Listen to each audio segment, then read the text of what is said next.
python.org, right? So you will have a window like this, and you just have to hover on this particular button called downloads and just click on the operating system that you want. So either Windows, Mac OS, or any other platform. So let us click on Windows. So you have like, different versions here for installation purpose. So you have to select the version. So choose any version above 3.7, right? So here you have the stable releases, right? You have stable releases and pre-releases. Do not install anything from the pre-releases, right? Go ahead with the stable release. So let us go ahead and click on the 3.10 version, right? So once you click on the 3.10 version, you can basically download one of these. Hold on a second. Latest release here. Source tarball.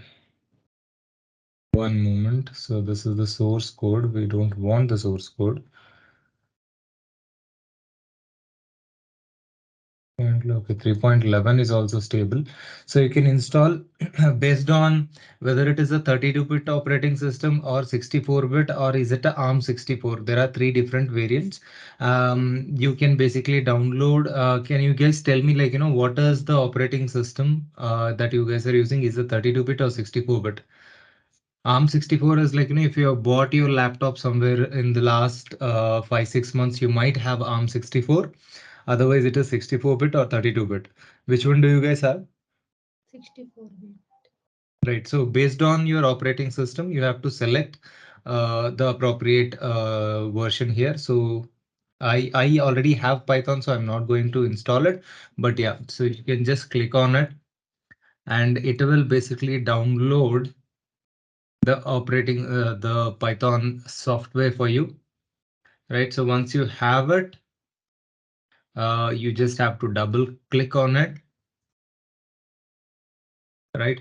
So you will get option like this as the first window that you get is install now or customize installation. So let us go with the default path, right? And you have to click on this checkbox, add python.exe to path. Right, so this is your first window once you double click on it. And here, do not change the installation path. You can just click on add. You have to click on this checkbox called add python exe to path.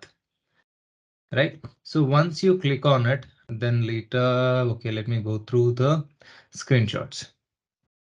Click on add Python. So this is the 3.5 version. So there you have 3.10 or 11 version. So you can choose whichever you want. So it is fine. Both are stable versions. So you can click on this checkbox, add Python, whatever version to the path. And after that, you will have this. Once you click next, so you will be led to this window where you have these options. So we don't have to click on anything here. Let it be as is, and we'll just say install. Okay, so once it is installed, it would just basically say setup was successful. So if you are getting this window, which means your installation is successful. Okay, can you guys try and install it right away?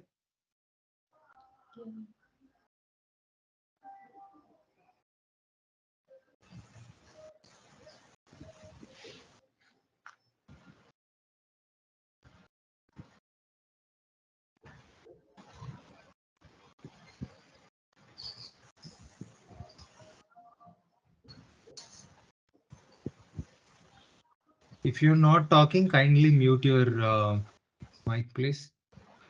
So once it is successfully installed, so you can, on your search bar, you can just type IDLE, right? So you will be having a window like this, right? So you'll have a IDLE. If you just type IDLE, you will get an app like this, right? Are you able to get this selection? Because this is a very fundamental thing. So once the installation is done, we should be good to proceed further with programming. So I want to be like, double sure that your installation is done so that like, you guys can start practicing. Just click there. Yes, sir. Yes, sir. Okay. Either look for IDLE, just type IDLE there. So you will be seeing one application listed, Idle Python. Yeah. right? Is it listing for you?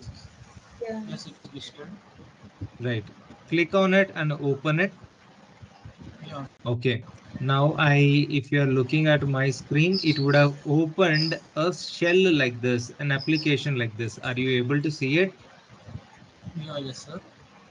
Okay. Which means you are good with Python installation.